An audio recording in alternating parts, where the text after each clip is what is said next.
السلام علیکم ورحمۃ اللہ وبرکاتہ۔ بسم اللہ الرحمن الرحیم۔ غیاث الدین بلبن کی داستان حیات کا ایک ایک ورق انقلاب کی خون رنگ اور سنہری عبارتوں سے آراستہ تھا، جو آسمان پر تحریر کر دیا گیا تھا وہ زمین پر نازل ہو کر رہا، پہلے عروج پھر زوال اور پھر عروج۔ بلبن کا تعلق ترکوں کے البری قبیلے سے تھا۔ اس کے باپ کو اپنی قوم کی سرداری حاصل تھی، مگر جب منگول زمین کے سینے سے قتل و غارت کے طوفان اٹھاتے ترکستان پہنچے تو دوسرے ہم وطنوں کی طرح بلبن کو بھی ایک مغل نے گرفتار کر لیا۔ پھر اس خوبصورت اور نوعمر لڑکے کو ایک سوداگر کے ہاتھوں فروخت کر دیا گیا۔ انسانوں کا کاروبار کرنے والا وہ تاجر بلبن کو لے کر بغداد آیا۔ ایک ترک زادہ دوسری بار نیلام ہوا۔ اب کی بار اس کے خریدار ایک معزز شخص خواجہ جمال الدین بصری تھے۔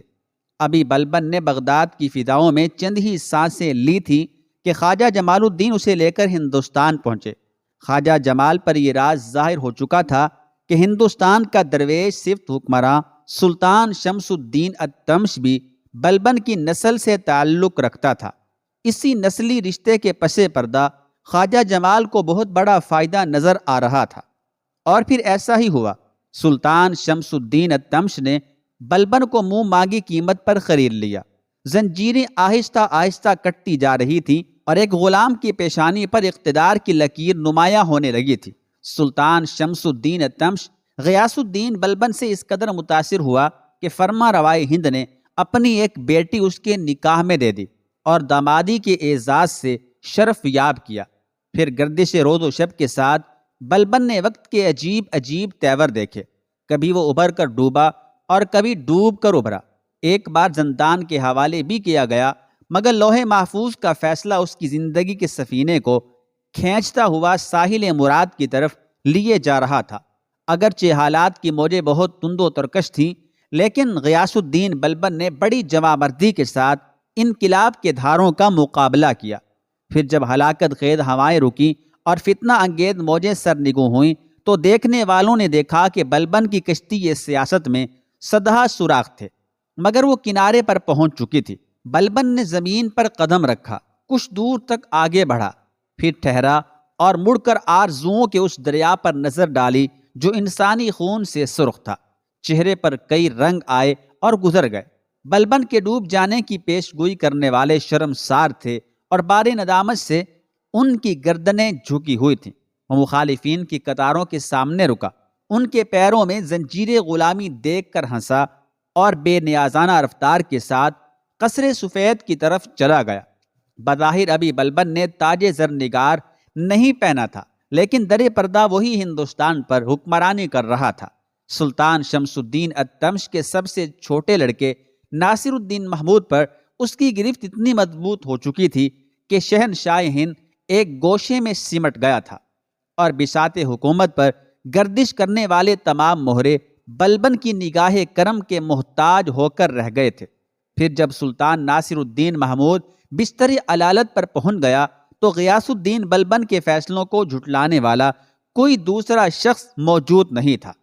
اس نے یکا یک شطرنج کی بساط کھینچ لی اور متحرک رہنے والے مہرے فرش پر بکھر گئے۔ ہر مہرہ یہ سوچ کر پریشان و مضطرب تھا کہ اب اس کا کیا حشر ہوگا۔ بساط پر اس کی ضرورت محسوس ہوگی یا وہ سیاست کی آگ کا ایندھن بن جائے گا۔ کچھ مہروں نے اپنے سر ہتھیلی پر رکھ کر سلطان ناصر الدین محمود کی بارگاہ میں صورتحال بیان کرنے کی کوشش کی، مگر خلوت شاہی سے ان مہروں کو ایک ہی جواب ملا: بلبن جو بازی کھیل رہا ہے اسے کھیلنے دو، کہ اب وہی شاطر ہے اور اب وہی بساط حکومت کا نگراں ہے۔ آخری وقت میں کچھ وفادار مہروں نے سلطان سے سرگوشی کی۔ اس بازی میں نسل التمش کے لیے شکست فاش کے امکانات زیادہ روشن ہیں۔ شاہ کیا کرے؟ سلطان ناصر الدین محمود نے افسردہ لہجے میں کہا۔ شاہ خود ہی زچ ہو چکا ہے۔ جب بساط زیست ہی الٹنے والی ہے تو وہ بساط سیاست کو کیا دیکھے؟ اگر حکومت کے شاطر غلط چالیں چل رہے ہیں تو انہیں ایسا کرنے دو کہ احتساب کا وقت گزر چکا۔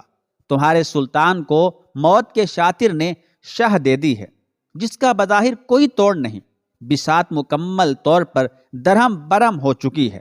تم لوگ واپس جاؤ اور اس حقیقت پر یقین کر لو کہ تمہارے شاہ کا وجود مٹ چکا ہے۔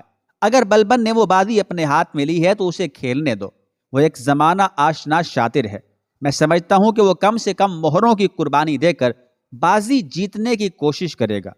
میں اپنی ذات کا کھلاڑی نہیں، میں نے تمام بازیاں یہ سوچ کر کھیلی ہیں کہ میری رعایا پرسکون رہے اور ہندوستان کے ایک ایک سربلند قلعے پر روز حشر تک اسلام کا پرچم لہراتا رہے۔ خدا بلبن کو توفیق دے کہ وہ اپنے نفس کی خاطر کوئی بساط نہ بچھائے۔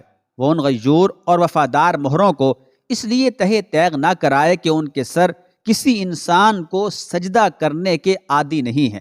بلبن کے جاسوسوں نے جب سلطان ناصر الدین محمود کے آخری الفاظ اسے نقل کیے تو اپنے شاہ کے جذبات سے بہت متاثر ہوا، مگر ان لوگوں کو معاف نہیں کیا جنہوں نے سلطان سے بستر مرگ پر سرگوشیاں کی تھیں۔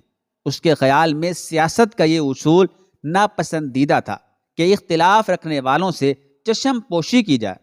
پھر جب 664 ہجری میں جمادی الاول کا مہینہ طلوع ہوا تو سلطان ناصر الدین محمود کی حالت زیادہ بگڑ گئی۔ شاہی طبیبوں نے اعتراف کر لیا کہ انسانی مسیحائی کا وقت ختم ہو چکا، اب وہی مسیحا سلطان کو صحت دے سکتا ہے جس کی خدائی میں کائنات کا ایک ایک ذرہ مجبور محض ہے۔ اس قدر نازک ساعتوں سے دوچار ہوتے ہوئے بھی ناصر الدین محمود نے غیاث الدین بلبن کو تنہائی میں طلب کیا اور اس وقت وصیت کی جب ہونٹوں کو جنبش دینا بھی ایک کار دشوار تھا۔ سلطان کی یہ وصیت چند الفاظ پر مشتمل تھی: اگر تم صرف اپنی ذات کے لیے زندہ رہنے کی کوشش کرو گے تو میرا انجام نظر میں رکھنا کہ میں کس طرح ایڑیاں رگڑ رگڑ کر مر رہا ہوں، اور اگر تم نے اپنے نفس کی خواہشات سے بالا تر ہو کر مخلوق خدا کے سکون و عافیت کے لیے اقتدار کی قوتوں کا استعمال کیا تو مرتے وقت حسرت و ناامیدی کا شکار نہیں ہوگے۔ خدا اپنے بندوں کو کبھی بدترین غلبت و افلاس دے کر آزماتا ہے اور کبھی بہترین نعمتوں سے سرفراز کر کے امتحان لیتا ہے۔ میرا خیال ہے کہ تم عن قریب بڑی آزمائش میں مبتلا کیے جاؤ گے۔ میں نے ہر موسم میں تم پر اعتبار کیا اور تمہیں ایک غلام کی بجائے اپنے حقیقی بھائی کی طرح سمجھا۔ جب میں دنیا سے گزر جاؤں تو میرے اس اعتبار کی آبرو رکھنا، کوئی ایسی روش اختیار نہ کرنا کہ دنیا سے رسم اعتبار ہی اٹھ جائے۔ تم اس بات کو فراموش کر دو کہ لوگ میرے کانوں میں کیا کہتے ہیں، صرف اس حقیقت کو پیش نظر رکھو کہ میں تمہیں کیا سمجھتا ہوں۔ میں تمہیں آج بھی اپنا حرف اعتبار سمجھتا ہوں علی خان۔ یہ کہہ کر سلطان ناصر الدین محمود کچھ دیر کے لیے خاموش ہو گیا۔ نقاہت اور کمزوری نے اس پر غلبہ پا لیا تھا۔ ہندوستان کا یہ نیک دل حکمراں نیم بے ہوشی کی کیفیت سے دوچار تھا۔ غیاث الدین بلبن کی آنکھوں کے سامنے ماضی کا وہ منظر ابھر آیا جب ناصر الدین محمود نے تخت نشینی کے بعد اسے خان اعظم الخان کا خطاب دے کر اپنا وزیر مقرر کیا تھا اور تنہائی میں لے جا کر کہا تھا: میں نے تمہیں اپنا نائب مقرر کیا ہے الغ خان، اور خدا کی مخلوق پر حکمراں بنایا ہے۔ تم بھی کوئی ایسا کام نہ کرنا کہ مجھے خدا کے سامنے شرمندہ ہونا پڑے۔ بلبن کو ان الفاظ کی بات گشت سنائی دی جو 22 سال پہلے سلطان ناصر الدین محمود کی زبان سے ادا ہوئے تھے۔ اس دوران سلطان کو دوبارہ ہوش آ گیا اور وہ لڑکھڑاتی ہوئی زبان میں کہنے لگا: الغ خان، میرے پاس وقت کم ہے۔ سلطان ناصر الدین محمود نے غیاث الدین بلبن کو اس خطاب کے ساتھ مخاطب کرتے ہوئے کہا: امن، محبت اور اعتبار کا راستہ اختیار کرنا کہ اس راستے میں ہلاکت نہیں ہے۔ یہ کہہ کر سلطان ناصر الدین محمود خاموش ہو گیا۔ اس نے اپنی گویائی کی تمام قوتیں سمیٹ کر بلبن سے گفتگو کی تھی۔ کچھ دیر بعد ہی ضعف و ناتوانی کے سبب یہ قوتیں منتشر ہو گئیں اور سلطان کی سانسیں اکھڑنے لگیں۔ بلبن بارگاہ سلطانی سے اس طرح اٹھا کہ اس کے چہرے پر غیر معمولی سنجیدگی چھائی ہوئی تھی۔ پھر اسی ماہ کی 11 تاریخ کو سلطان ناصر الدین محمود کے اقتدار کا سورج غروب ہو گیا اور زندگی کا وہ چراغ بھی بجھ گیا جو ایک طویل عرصے سے تیز ہواؤں کے رخ پر رکھا ہوا تھا۔ سلطان کے انتقال کی خبر عام ہوتے ہی دہلی کے گلی کوچوں میں ایک کوہرام سا برپا ہو گیا اور گھر گھر ماتم کدا نظر آنے لگا۔ درویش باپ کا درویش بیٹا دنیا سے رخصت ہو گیا تھا۔ 22 سال تک اس نے ہندوستان کی سرزمین کو جنت ارضی بنائے رکھا۔ ناصر الدین محمود کے دور حکومت میں لوگوں کی جان و مال محفوظ تھے اور عزت و ناموس بھی۔ انہیں دربار شاہی سے انصاف بھی فراہم کیا گیا اور معاشی آسودگی بھی۔ رعایا کی یہ خوشحالی اس لیے نہیں تھی کہ ہندوستان کی زمین سونا اگل رہی تھی، بلکہ خود ناصر الدین نے اپنی ذات پر دنیا کا ہر عیش حرام کر لیا تھا۔ وہ خود راتوں کو جاگ کر مخلوق خدا کے حقوق کی نگہبانی کرتا تھا، اس لیے اس کی حدود سلطنت میں رہنے والے چین کی نیند سویا کرتے تھے۔ سلطان ناصر الدین محمود ہر سال اپنے ہاتھ سے قرآن کریم کے 2 نسخے کتابت کیا کرتا تھا۔ ان کا جو ہدیہ ملتا تھا اس سے وہ اپنے کھانے پینے کا سامان خریدا کرتا تھا۔ ایک بار ایک امیر نے بادشاہ کے لکھے ہوئے قرآن شریف کو معمول سے زیادہ ہدیہ دے کر حاصل کر لیا۔ ناصر الدین محمود کو یہ بات پسند نہ آئی اور اس نے حکم دیا کہ آئندہ سے اس کے لکھے ہوئے قرآن کو انتہائی رازداری کے ساتھ عام قیمت پر ہدیہ کیا جائے۔ ناصر الدین محمود کے گھر میں اس کی بیوی کے علاوہ کوئی خادمہ یا کنیز موجود نہیں تھی جو گھر کا کام کاج کر سکتی۔ مجبوراً ملکہ ہند کو خود ہی کھانا وغیرہ پکانا پڑتا۔ ایک روز ملکہ نے سلطان سے کہا کہ روٹی پکاتے پکاتے میرے ہاتھوں میں سوزش ہو گئی ہے، اگر اس کام کے لیے کوئی لونڈی فراہم کر دی جائے تو کوئی حرج نہیں۔ جواب میں ناصر الدین محمود نے کہا، سرکاری خزانے پر صرف رعایا کا حق ہے، مجھے اس بات کا اختیار حاصل نہیں کہ میں اپنے ذاتی آرام و آسائش کے لیے اس میں سے کچھ رقم لے کر ایک لونڈی خرید لوں۔ بیگم، تمہیں دنیاوی تکالیف اور مصائب پر صبر کرنا چاہیے کہ خدا آخرت میں بہترین اجر دینے والا ہے۔ سلطان ناصر الدین محمود اس قدر شریف النفس حکمران تھا کہ اس نے زندگی بھر کسی حقیر انسان کی بھی دل آزاری نہیں کی۔ ایک روز ایک بدحال اور ضرورت مند شخص سلطان کی خدمت میں حاضر ہوا۔ اس وقت ناصر الدین قرآن حکیم کی تلاوت کر رہا تھا۔ اس فقیر کی نظر ایک ایسے صفحے پر پڑی جہاں ایک لفظ 2 بار لکھا ہوا تھا۔ اس شخص نے بادشاہ کو مخاطب کرتے ہوئے کہا، کاتب کی غلطی سے یہاں ایک لفظ 2 بار لکھ دیا گیا ہے۔ ناصر الدین محمود نے حیرت سے اس شخص کی طرف دیکھا اور قریب ہی کھڑے ہوئے اپنے ایک غلام سے قلم دوات منگوا کر اس لفظ کے گرد دائرہ کھینچ دیا، پھر فقیر کی ضرورت پوری کرنے کے بعد اسے رخصت کر دیا۔ جب وہ شخص چلا گیا تو ناصر الدین محمود نے قلم تراش لے کر اس دائرہ کو مٹا دیا جو کچھ دیر پہلے بنایا تھا۔ غلام سارا واقعہ اپنی آنکھوں سے دیکھ رہا تھا۔ اس نے باادب ہو کر سلطان کے حضور عرض کیا، ایک بار دائرہ کھینچنے اور دوسری بار مٹا دینے میں آخر کیا مصلحت تھی؟ جواباً سلطان نے کہا، وہ شخص جس نے لفظ کی تکرار پر اعتراض کیا تھا دراصل ایک ضرورت مند انسان تھا۔ اگر میں اس کے اعتراض کی تردید کرتا تو وہ نادم ہو جاتا اور اپنی ضرورت کا اظہار کیے بغیر چلا جاتا، اس لیے میں نے اس کی موجودگی میں دائرہ کھینچ دیا اور جب وہ چلا گیا تو دائرہ مٹا دیا۔ دنیا میں دل کا غبار دور کرنا بہت مشکل ہے، لیکن کاغذ کا نقش مٹانا آسان ہے۔ سلطان ناصر الدین محمود کے ایک مصاحب کا نام محمد تھا۔ بادشاہ اسے ہمیشہ اسی نام سے پکارا کرتا تھا۔ ایک روز ناصر الدین نے اس مصاحب کو تاج الدین کہہ کر آواز دی۔ مصاحب نے اس وقت تو سلطان کے حکم کی تعمیل کی، لیکن بعد میں اپنے گھر چلا گیا اور 3 دن تک مسلسل بادشاہ کی خدمت میں حاضر نہیں ہوا۔ ناصر الدین نے اس مصاحب کو بلایا اور غیر حاضری کا سبب دریافت کیا۔ مصاحب نے لرزتے ہوئے لہجے میں جواب دیا، آپ مجھے ہمیشہ محمد کے نام سے پکارا کرتے تھے، مگر اس روز آپ نے خلاف معمول تاج الدین کہہ کر آواز دی۔ میں نے اس سے یہ نتیجہ اخذ کیا کہ شاید آپ کے دل میں میری طرف سے بدگمانی پیدا ہو گئی ہے۔ یہی وجہ تھی کہ میں آپ کی خدمت میں حاضر نہ ہو سکا اور یہ سارا وقت انتہائی پریشانی کی عالم میں گزارا۔ سلطان ناصر الدین محمود نے قسم کھا کر کہا، میں ہرگز تم سے بدگمان نہیں ہوں، لیکن میں نے تمہیں تاج الدین کے نام سے پکارا تھا۔ اس وقت میں باوضو نہیں تھا، مجھے یہ بات انتہائی نامناسب محسوس ہوئی کہ میں وضو کے بغیر محمد صلی اللہ علیہ وآلہ وسلم کا مقدس نام اپنی زبان پر لاؤں۔ آج وہی ناصر الدین محمود کفن اوڑے ہوئے خاموش لیٹا تھا اور دہلی کی گلیاں انسانی چیخوں سے گونج رہی تھیں۔ بیوہ عورتیں، کمر خمیدہ بوڑھے، یتیم بچے، اپاہج اور مفلوک الحال انسان دیوانہ وار رو رہے تھے۔ آج وہ شخص دنیا سے اٹھ گیا تھا جو ان کے غموں میں اس طرح شریک ہوتا تھا جیسے وہ محتاج اور بے سہارا لوگ خود اس کے اپنے رشتہ دار ہوں۔ مرنے والا ہزاروں حاجت مندوں کی ضرورتیں اس طرح پوری کیا کرتا تھا کہ ایک ہاتھ سے دوسرے ہاتھ کو بھی خبر نہیں ہوتی تھی۔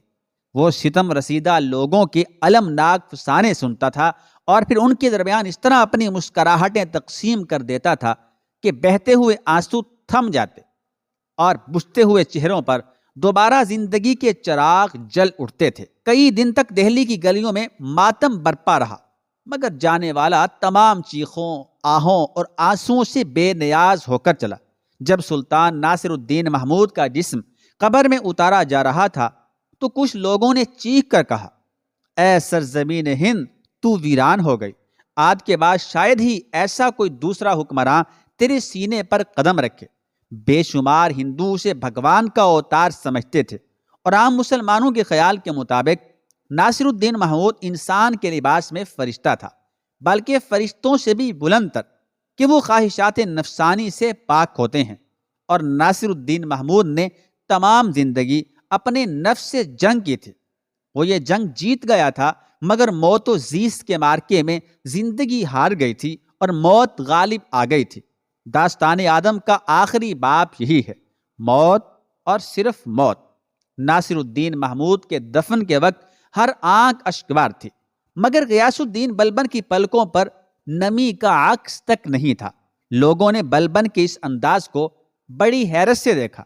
تمام امراء اور وزراء کا خیال تھا کہ اس سنگین موقع پر کچھ دیر کے لیے بلبن کی حالت غیر ہو جائے گی کہ وہ سلطان شمس الدین التمش کا غلام بھی تھا اور داماد بھی، ناصر الدین محمود کی بہن کا شوہر بھی تھا اور نائب سلطنت بھی۔ اتنے رشتوں کے باوجود بلبن نے ناصر الدین کی موت کا سوگ نہیں منایا، بس وہ قبر کے نزدیک خاموش کھڑا رہا، بہت زیادہ خاموش اور سنجیدہ۔ بلبن ناصر الدین محمود کی زندگی ہی میں تمام امور سلطنت پر حاوی آ چکا تھا، اس لیے سلطان کی آنکھ بند ہوتے ہی اس نے اپنے سر پر تاج شاہی سجا لیا۔ اب وہ ایک مطلق العنان حکمران تھا۔ غلامی سے سلطانی تک بڑے اذیت ناک مرحلے تھے جنہیں بلبن نے نہایت صبر و ضبط اور حوصلے کے ساتھ طے کیا تھا۔ بالآخر پتھریلے اور خاردار راستے اس کے قدموں پر بے شمار زخموں کے نشانات چھوڑ کر پامال ہو گئے اور کامرانی کی منزل نے اسے فتح کی نوید سنائی۔ جب رسم تاج پوشی ادا کی جا رہی تھی تو غیاث الدین بلبن کو اپنے ماضی کا ایک عجیب واقعہ یاد آ رہا تھا۔ اس وقت بلبن خان اعظم الگ خان کے نام سے مشہور تھا۔ 1245 عیسوی میں سلطان ناصر الدین محمود اس جاتے ہوئے اجودھن میں حضرت بابا فرید رحمۃ اللہ علیہ کے نیاز حاصل کرنا چاہتا تھا، مگر بلبن نے سلطان کو اس ارادے سے باز رکھا اور خود ایک لشکر لے کر حاضر خدمت ہوا۔ سلسلہ چشتیہ کے عظیم بزرگ حضرت بابا فرید الدین گن شکر رحمۃ اللہ علیہ سلاطین زمانہ اور امرائے وقت سے کوئی سروکار نہیں رکھتے تھے۔ وہ خود معرفت کے شہنشاہ تھے، اس لیے بلبن جیسے وزیر کی وہاں کوئی حیثیت نہیں تھی۔ مگر جب بلبن نے عاجزانہ گزارش کی تو حضرت بابا فرید رحمۃ اللہ علیہ اس پر رضامند ہو گئے کہ تمام فوجی آپ کا دیدار کرتے ہوئے خاموشی سے گزر جائیں۔ بلبن نے ایک اور التجا کی، تمام سپاہیوں کو دست بوسی کی اجازت دی جائے۔ فوج کی کثیر تعداد دیکھ کر حضرت بابا فرید الدین رحمۃ اللہ علیہ نے یہی مناسب سمجھا کہ حجرے کی کھڑکی سے پیرہن کی آستین گلی میں لٹکا دی جائے اور سپاہی اسے بوسہ دیتے ہوئے گزر جائیں۔